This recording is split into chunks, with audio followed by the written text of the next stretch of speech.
Bawal magsakay at magbaba dito. Haha.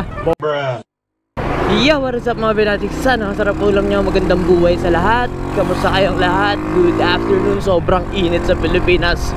Alam mo, di ko ma-distinguish yung saan ba mas mainit, doon sa Dubai o dito sa Pinas. Wala, ang init eh.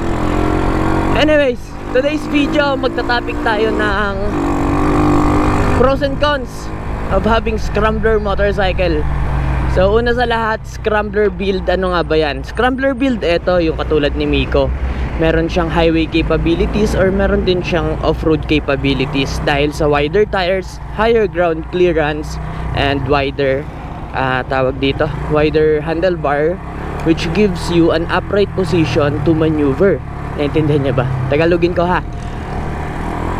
Ang scrambler ay dinisenyo para sa mas wild na experience pagdating sa pagmumotorsiklo. Halimbawa, ikaw yung tipo ng rider na katulad kong lapitin ng lubak. So, hindi siya ganun kalaking issue kung naka-scrambler motorcycle ka. Kasi meron nga siyang capability sa off-road experience o sa mga rough road. So, kung malubak ka man dyan, yung scrambler motorcycle, meron siyang mas mataas na ground clearance kumpara mo sa ibang build.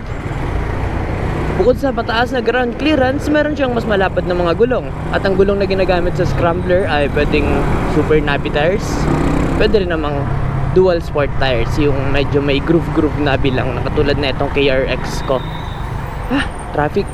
So, okay para sa akin tong scrambler, lalo na dito sa lugar natin, dito sa Pilipinas. Gawa ng ang daming unpaved roads, ang daming hindi ganun kapulido, ang daming biglaang lubak, ang daming manhole na hindi pantay, ang daming metal plate sa kalsada gawa ng mga inaayos na linya ng tubig.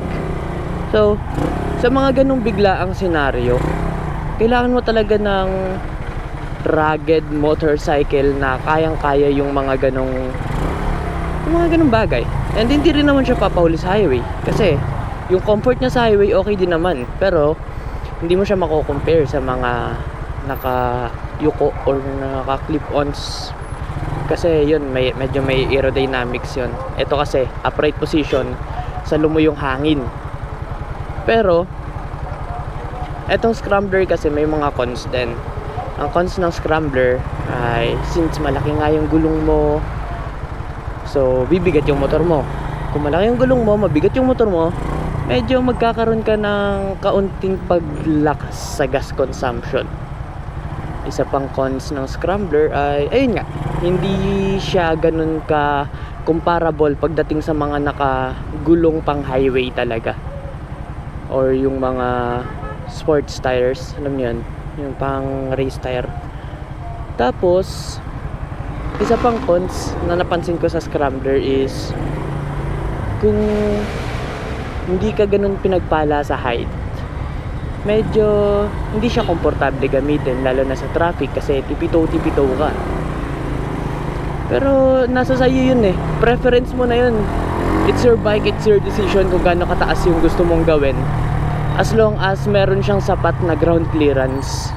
Yung tipong hindi ka sasayad sa pinakamalaking hams sa subdivision nyo, sa village nyo, or sa lugar nyo. Pero all in all, kung papapiliin ako ng isa pang motor, I'll go for scrambler pa din. Sobrang solid ng scrambler.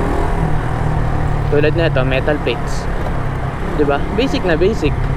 Hindi tulad nung ibang build na magdadalawang isip ka dumaan sa mga ganyan, kasi iniisip mo yung gulong mo madudulas, di kakayanin, suspension mo matigas, ikli lang yung travel ng suspension mo, ganun. So di ko napapahabain yung video mga Venatics. So nagets nyo naman siguro yung punto ko. Check ka, nagets mo naman siguro yung punto ko. Maraming salamat sa mga gustong mag-build ng scrambler. Check out nyo na lahat ng nasa cart nyo, tuloy nyo na yan.